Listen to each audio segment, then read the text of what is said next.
What's up, guys? Today we're looking at a code PO128, which is a coolant temp sensor code. This one won't pass smog because it's pending all the time, so that means it's not coming up to operating temperature, or something is triggering it, so it's registering a pending code. So anyways, what we're going to do today is we're going to replace the thermostat housing, because the thermostat comes in it, seal and everything. In order to do that, all you need is a screwdriver, flathead, and a 10 millimeter on a ratchet. And then we're going to replace the temperature sensor anyway, TS5869 on a 2016 Jeep JK 3.6. Now the temp sensor is back here. You can see it's in the inner fender well. A lot of people have trouble getting that red thing off, so I'm going to show you how to do it real quick. You just reach in here with the screwdriver, you pop this up,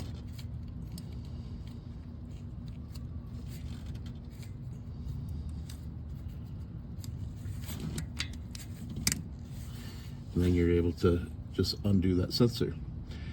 Then there's it takes a 19 to remove the sensor. I'm not going to do that on camera because it's just me. We replace the sensor and then we put it back on. Alright, so here's the sensor installed. Here's the amount of coolant I lost, barely any. Now when I did it, I held the sensor in my hand, and as soon as this one got loose enough, because it only took about a quarter of a turn, then I was able to turn it up by hand. I kept the other ones in my pinky fingers, well, my pinky and my ring finger, and then I just swapped sides and installed it.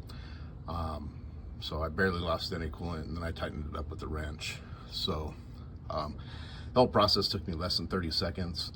I'm not expecting you guys to do it that quick, but this is what I do for a living, so I mean, it makes it a little bit easier for me.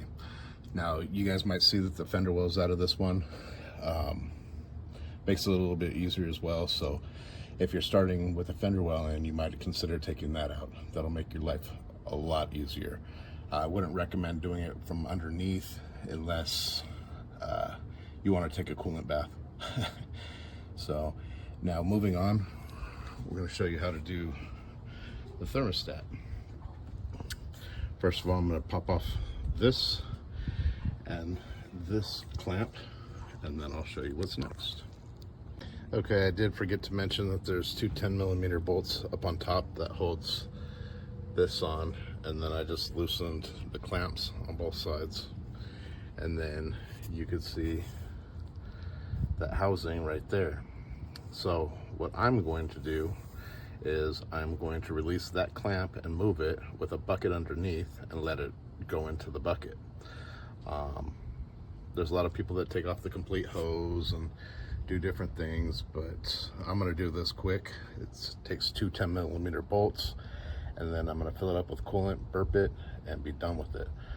So I'll show you how that works. Alright, so now that you got the new part installed, you can see on top of that thermostat housing there's a little breather plug. So you just go in here, unscrew it a little bit,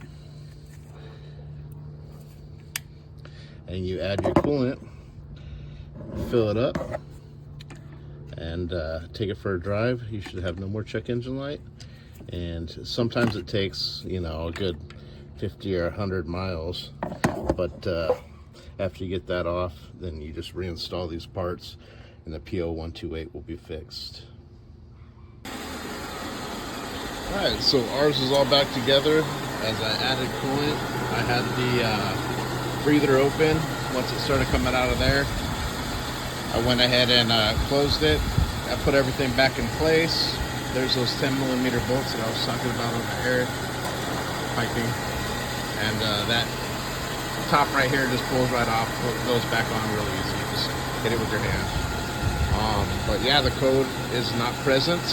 We're gonna run it, burp it, and add coolant, and that's it. Run it for about 100 miles and it'll pass smog. If you got anything out of this short video, go ahead and hit that like button and subscribe for me. I'm trying to reach 500 subscribers so we can get a little bit of money for this for my son. Thank you, you guys. Thanks for tuning in. Ask any questions that you might have, and I'll answer them promptly. Thank you.